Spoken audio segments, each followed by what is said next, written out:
ദൈവനാമത്തിൻ്റെ മഹത്വം ഉണ്ടാകട്ടെ. കുടുംബവിചാരത്തിൻ്റെ പുതിയ പതിപ്പിലേക്ക് സ്വാഗതം. ഇന്ന് കുടുംബവിചാരത്തിൽ നാം മനസ്സിലാക്കാനായിട്ട് ശ്രമിക്കുന്നത് കുടുംബജീവിതത്തിൽ അടുപ്പത്തിൻ്റെ പ്രസക്തി എന്നതാണ്. The power of intimacy in family life. കുടുംബജീവിതത്തിൽ അടുപ്പത്തിൻ്റെ പ്രസക്തി. ഉൽപ്പത്തി പുസ്തകം 2-ാം അധ്യായം 24-ാം വാക്യത്തിലും വിശുദ്ധ മത്തായിയുടെ സുവിശേഷം 19-ാം അധ്യായം 5 മുതലുള്ള വാക്യങ്ങളിലും നാം ഇങ്ങനെ വായിക്കുന്നു: അതുകൊണ്ട് പുരുഷൻ അപ്പനെയും അമ്മയെയും വിട്ട് ഭാര്യയോട് പറ്റിച്ചേരും, അവർ ഇരുവരും ഒരു ദേഹമായി തീരും. ഒരു അടുപ്പത്തെക്കുറിച്ചുള്ള ഓർമ്മപ്പെടുത്തലാണ് കുടുംബത്തെക്കുറിച്ച് ഈ ദൈവവചന ഭാഗം നൽകുന്നത്. പ്രിയമുള്ളവരെ, നമ്മുടെ ഈ കാലഘട്ടത്തിൽ വലിയ വീടുകൾ കൂടുന്നുണ്ട്. എന്നാൽ അടുപ്പമുള്ള ഹൃദയങ്ങളുടെ എണ്ണം കുറയുന്നു എന്നത് ഫാമിലി കൗൺസിലിംഗ് സെൻ്ററുകളിൽ ഞങ്ങൾ കണ്ടുവരുന്ന ഒരു യാഥാർത്ഥ്യമാണ്. നല്ല ഫോണുകളുണ്ട്, അത്യാധുനിക സംവിധാനമുള്ള മൊബൈൽ ഫോണുകളുണ്ട്. എന്നാൽ ഹൃദയബന്ധമുള്ള ആശയവിനിമയം കുറയുന്നു എന്നതും ഈ കാലത്തിൻ്റെ വലിയ വെല്ലുവിളികളിലൊന്നാണ്.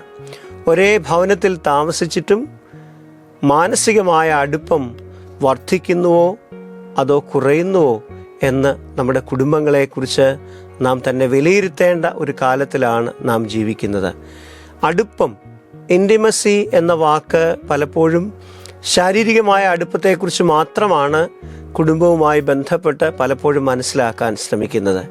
എന്നാൽ അതിനും അപ്പുറം ദൈവവചനവും മനഃശാസ്ത്രവും ഇൻറ്റിമസി എന്നത് ശാരീരികമായ അടുപ്പത്തിനും അപ്പുറം വളരെ വിശാലമായ അടുപ്പത്തെക്കുറിച്ചുള്ള ഓർമ്മപ്പെടുത്തലാണ്.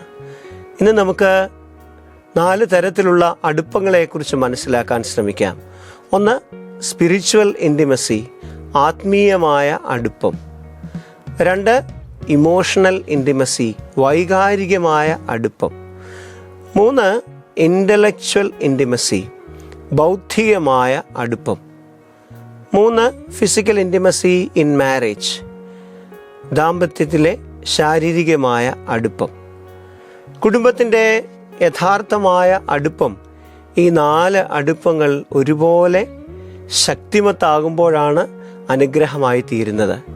നമുക്കറിയാം, ഒരു വാഹനത്തിൻ്റെ 4 ടയറിനും ഒരേപോലെ കാറ്റുണ്ടാകുമ്പോഴാണ് അത് സുഗമമായി മുൻപോട്ട് പോകാൻ സാധിക്കുന്നത്. ഇതുപോലെ ഈ 4 അടുപ്പങ്ങളും ഒരുപോലെ ഭംഗിയായി തീരുമ്പോൾ നമ്മുടെയൊക്കെ കുടുംബജീവിതം സുഗമമായി ദീർഘകാലം മുൻപോട്ട് പോകുന്നതിന് ഇടയായിത്തീരും. 1, ദൈവത്തോടുള്ള അടുപ്പം, സ്പിരിച്വൽ ഇൻറ്റിമസി. ദൈവത്തോടുള്ള അടുപ്പമാണ് കുടുംബത്തിലെ എല്ലാ അടുപ്പത്തിൻ്റെയും അടിത്തറ. A family that prays together stays together എന്ന് ഓർമ്മപ്പെടുത്തുന്നുണ്ടല്ലോ. ഉൽപ്പത്തി പുസ്തകത്തിൽ അവർ ഒരു ദേഹമായി തീരും എന്ന് ഓർമ്മപ്പെടുത്തുമ്പോൾ അവർ തമ്മിലുള്ള ബന്ധവും ദൈവവുമായുള്ള ബന്ധവും ഏറെ ഹൃദ്യമാണ് എന്നതിൻ്റെ ഓർമ്മപ്പെടുത്തൽ കൂടെയാണ്. മുപ്പിരി ചരട് അറ്റുപോകയില്ല എന്ന് ദൈവവചനം ഓർമ്മപ്പെടുത്തുന്നുണ്ട്.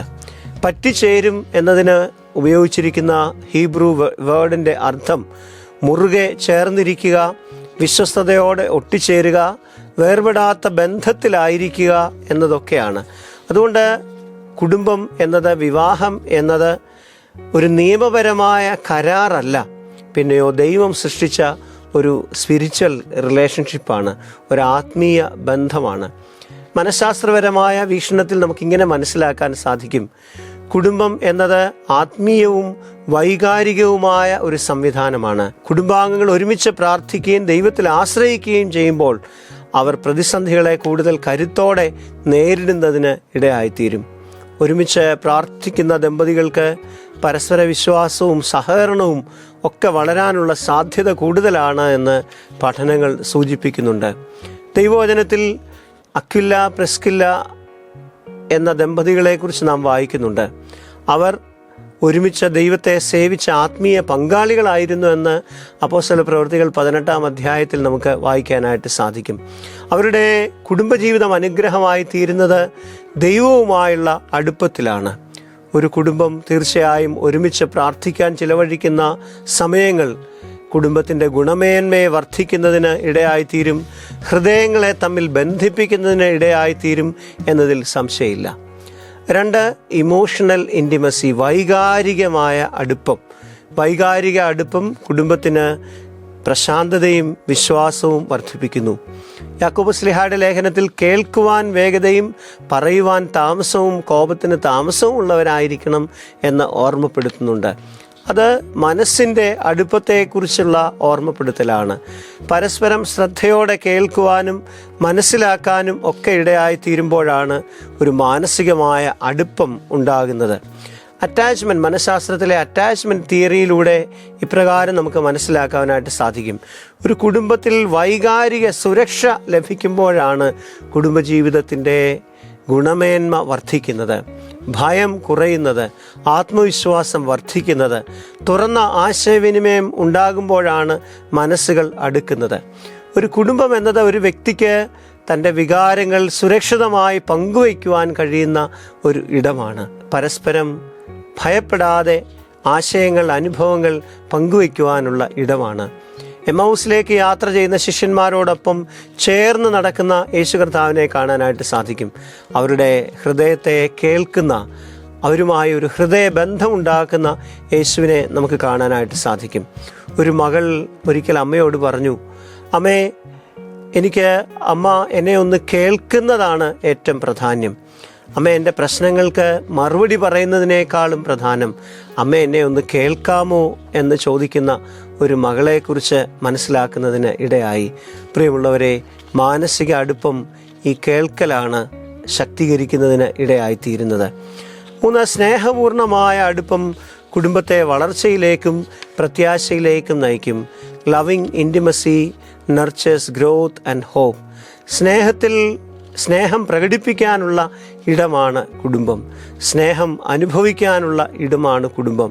നിസ്വാർത്ഥമായ സ്നേഹം, പ്രതിബദ്ധതയുള്ള സ്നേഹം, ത്യാഗപൂർണമായ സ്നേഹം പ്രകടിപ്പിക്കാനുള്ള ഇടമാണ് കുടുംബം.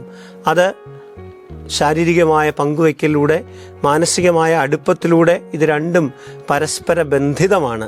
എത്രയധികം മാനസികമായ അടുപ്പം ഉണ്ടാകുന്നുവോ അത്ര ഗുണമേന്മയുള്ള ശാരീരികമായ അടുപ്പം കുടുംബത്തിൽ ഉണ്ടാകുന്നതിന് ഇടയാകും. ഇത് തീർച്ചയായിട്ടും കുടുംബജീവിതത്തിൻ്റെ ഗുണമേന്മ വർദ്ധിപ്പിക്കും. പരസ്പരം അഭിനന്ദിക്കുന്നതിനും നന്ദി പ്രകടിപ്പിക്കുന്നതിനും ഒരുമിച്ച് സമയം ചിലവഴിക്കുന്നതിനുമൊക്കെ ഇടയാകുന്നത് ഈ അടുപ്പം വർദ്ധിപ്പിക്കുന്നതിന് ഇടയായിത്തീരും. ഒരിക്കൽ 50-ാം വിവാഹ വാർഷികം ആഘോഷിച്ച ഒരു കുടുംബത്തോട് ചോദിച്ചു, എന്താണ് നിങ്ങളുടെ കുടുംബജീവിതത്തിൻ്റെ ദാമ്പത്യത്തിൻ്റെ രഹസ്യം? അവർ പരസ്പരം ചിരിച്ചുകൊണ്ട് പറഞ്ഞു, എല്ലാ ദിവസവും ഞങ്ങൾ പരസ്പരം 3 വാക്കുകൾ പറയാറുണ്ട്. നന്ദി എന്നും ക്ഷമിക്കണമെന്നും ഞാൻ നിന്നെ സ്നേഹിക്കുന്നു എന്നും പറയാറുണ്ട്. അത് ഞങ്ങളുടെ കുടുംബജീവിതത്തെ ശക്തീകരിക്കുന്നതിനും അനുഗ്രഹകരമായി മുൻപോട്ട് കൊണ്ടുപോകുന്നതിനും ഇടയായിത്തീരുന്നു. പ്രിയമുള്ളവരെ, നമ്മുടെ കുടുംബജീവിതത്തിൻ്റെ അടുപ്പം എങ്ങനെയുണ്ട്? How is our intimacy in family? സ്നേഹത്തോടെ കേൾക്കുന്നതിന് ഇടയായിത്തീരുന്നുണ്ടോ? ഹൃദയം തുറക്കുന്നതിന് ഇടയായിത്തീരുന്നുണ്ടോ? വികാരങ്ങൾ പങ്കുവയ്ക്കാൻ ഇടയാകുന്നുണ്ടോ? തീർച്ചയായും അങ്ങനെ പങ്കുവയ്ക്കപ്പെടുമ്പോൾ നമ്മുടെ ഗുണമേന്മയുള്ള കുടുംബത്തിൻ്റെ ഇടയായിത്തീരും. പ്രിയമുള്ളവരെ, കുടുംബത്തിൻ്റെ യഥാർത്ഥ ശക്തി എന്നത് വലിയ ഭവനങ്ങളിലല്ല, നമ്മുടെ ബാങ്ക് അക്കൗണ്ടുകൾ കൂടുന്നതിലുമല്ല, പിന്നെയോ അടുപ്പം കൂടുന്നതിലാണ്. ദൈവത്തോടുള്ള അടുപ്പം എത്ര വർദ്ധിക്കുന്നു, വൈകാരികമായ അടുപ്പം എത്ര വർദ്ധിക്കുന്നു, എത്രമാത്രം പരസ്പരം മനസ്സിലാക്കാനായിട്ട് സാധിക്കുന്നു, സ്നേഹം പ്രകടിപ്പിക്കാൻ സാധിക്കുന്നു, സ്നേഹം തലമുറകളിലേക്ക് കൈമാറ്റം ചെയ്യപ്പെടാൻ ഇടയാകുന്നു. ഇതെല്ലാം തീർച്ചയായും നമ്മുടെ കുടുംബജീവിതത്തിൻ്റെ ഗുണമേന്മ വർദ്ധിപ്പിക്കുന്നതാണ്. പ്രിയമുള്ളവരെ, നമുക്ക് ഒരുമിച്ച് പ്രാർത്ഥിക്കാം. നമുക്ക് പരസ്പരം ശ്രദ്ധയോടെ കേൾക്കാം, മനസ്സ് തുറന്ന് സംസാരിക്കാം. നമ്മുടെ മനസ്സുകൾ ഒരുമിച്ച് ശക്തീകരിക്കാൻ ഇടയാകാം. ക്ഷമയിലും കരുതലിലും ബന്ധങ്ങൾ വളർത്താം. തീർച്ചയായും അപ്പോൾ നമ്മുടെ ഭവനങ്ങളൊന്നും വെറും താമസ സ്ഥലങ്ങളല്ല, പിന്നെയോ ദൈവസാന്നിധ്യം നിറഞ്ഞ സ്നേഹത്തിൻ്റെ, സമാധാനത്തിൻ്റെ, ഗുണമേന്മയുള്ള കുടുംബങ്ങളായി തീരുന്നതിന് ഇടയായിത്തീരും. ഗുണമേന്മയുള്ള കുടുംബങ്ങൾ സൃഷ്ടിക്കാൻ ദൈവം നമ്മെ ഈ അടുപ്പങ്ങളിലൂടെ ശക്തീകരിക്കട്ടെ. Thank you.